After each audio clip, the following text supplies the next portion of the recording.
He was called a donkey to his face. The brightest minds in Athens looked at this broad-shouldered ex-boxer hauling buckets of water through the streets at night, and they laughed. They said he was too slow, too poor, too stupid to ever understand philosophy.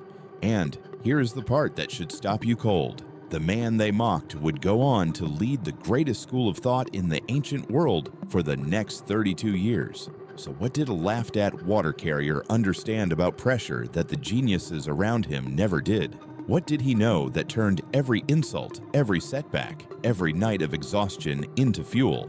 Stay with me, because the answer is a 3-step code.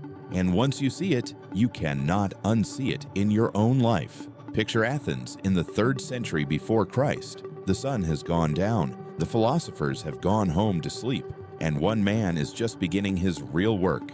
His name is Cleanthes.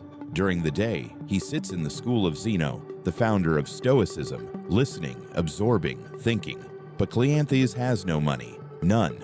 He is so poor that the city officials actually pull him aside and demand to know how he survives, how a man with no visible income can afford to eat, let alone study. They suspect he is a thief.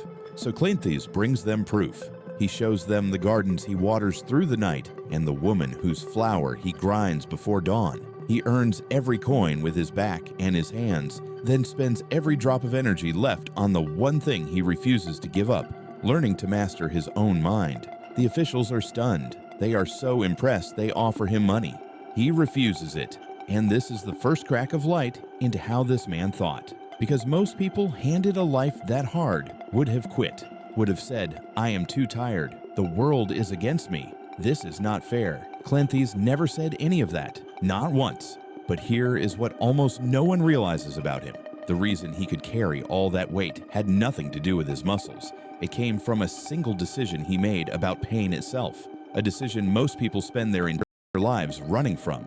Before the philosophy, before Athens, Cleanthes was a boxer, a fighter. He came to the city with almost nothing to his name. Some say 4 drachmas, barely enough for a few meals. Think about what a boxer learns in the ring. He learns that the punch is coming whether he likes it or not. He learns that flinching does not stop the blow. He learns that the only fighters who survive are the ones who stop being surprised that they are being hit.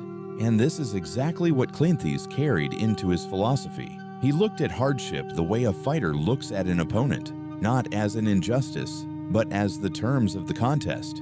Now here is where it gets strange. The other students in Zeno's school were quick, sharp. They could win any argument, spin any idea, and they looked down on Cleanthes because he was slow. It took him longer to understand things, so they gave him that cruel nickname, the ass, the donkey. And Cleanthes, instead of burning with shame, said something that silenced them all. He said, "Yes, I am the donkey, because only the donkey is strong enough to carry the load of Zeno." Sit with that. He took the exact insult meant to break him, and he wore it like armor. He agreed with them, and in agreeing, he made the insult powerless. You have felt the sting they were trying to give him, the comment that replayed in your head at 2 in the morning, the colleague who is faster, smoother, more praised than you, the quiet fear that maybe you are just not as gifted as the people around you. And your instinct, like everyone's, is to defend yourself, to argue, to prove them wrong. But Cleanthes did the opposite, and that opposite is the first step of his code, and it is the step that changes everything that comes after it. Here is the first step. Accept the weight. Not tolerate it, not endure it while secretly resenting it. Accept it completely, the way you accept that the sun will rise. When the officials suspected him, he did not rage against the accusation. He simply showed them the truth and moved on. When the students called him a donkey, he did not fight the label. He absorbed it and turned it into pride. Cleanthes understood something the Stoics built their entire philosophy around, that suffering does not come from the event. It comes from your war against the event. The water was heavy whether he complained or not. The nights were long whether he cursed them or not. So he stopped spending energy resisting reality, and he spent all of it working within reality. And the moment he did that, something shifted. The weight did not get lighter. He got stronger. But acceptance alone is not enough. Plenty of people accept a hard life and simply become bitter, defeated, gray. Acceptance without the next step is just surrender with better manners. So what did Cleanthes do with the weight once he stopped fighting it? That is where the code turns from survival into power. The second step is this: carry it on purpose. Do not just accept the burden, choose it. Cleanthes did not water those gardens because he was trapped. In his mind, he watered them because every bucket was training. Every night of labor was building the exact discipline he needed to master the harder work of philosophy. He reframed the whole thing. The poverty was not an obstacle to his growth. It was the growth. The exhaustion was not stealing from his studies. It was teaching him the endurance that made his studies possible.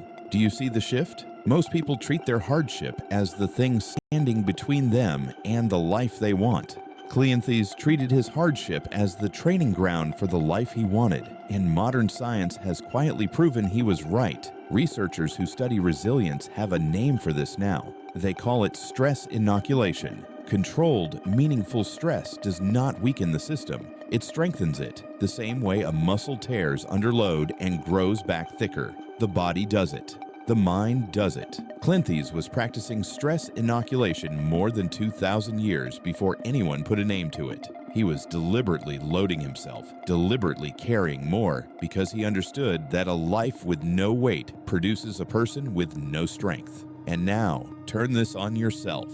Think about the thing you are dreading right now, the difficult conversation, the project that feels too big, the setback that knocked you flat last month.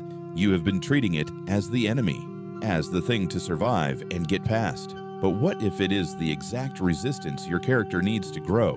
What if the pressure you are cursing is the only thing that could ever forge the version of you that you actually want to become? Cleanthes would look at your hardest problem and say one thing: good, load me up.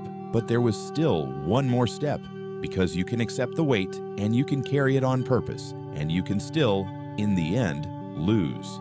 So how did Cleanthes make sure the weight always produced strength and never crushed him?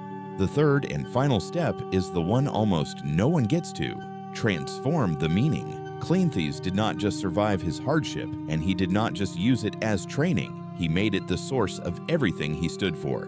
When Zeno died, the school needed a leader. Not the quickest student, not the most brilliant debater. They chose the donkey. They chose the man who had proven night after night, year after year, that he would carry any weight without breaking. His endurance had become his authority. The very thing they mocked him for had become the reason they trusted him above everyone else. And he led that school for 32 years. He wrote a hymn so beautiful it survived 23 centuries to reach you right now. And his death was the final proof of his code. Late in life, a doctor told him to fast for a few days to heal an ailment. When the ailment passed, Cleanthes decided to keep going. He had, in his own words, already traveled so far down the road that he would not turn back.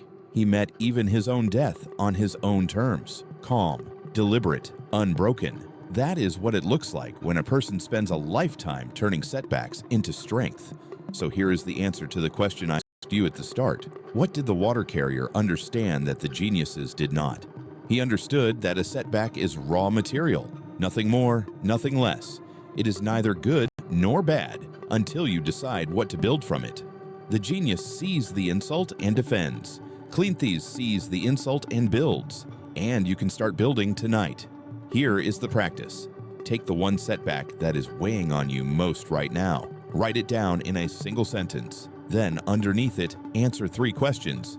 The 3 steps. 1. Can I accept that this has already happened and stop fighting the fact of it? 2. What strength could carrying this deliberately build in me? 3. Who could I become if this became the foundation instead of the wound? 3 questions. 2 minutes. That is the entire code the donkey used to outlast every genius in Athens. They laughed at a water carrier, and that water carrier became a titan, not despite the weight, but because of it. So the next time life loads something heavy onto your shoulders, do not ask, why me? Ask what this is training you to become, because the setback was never the thing standing in your way. It was always the way. If this reached something in you, subscribe and stay. There is an older, harder truth waiting in the next one.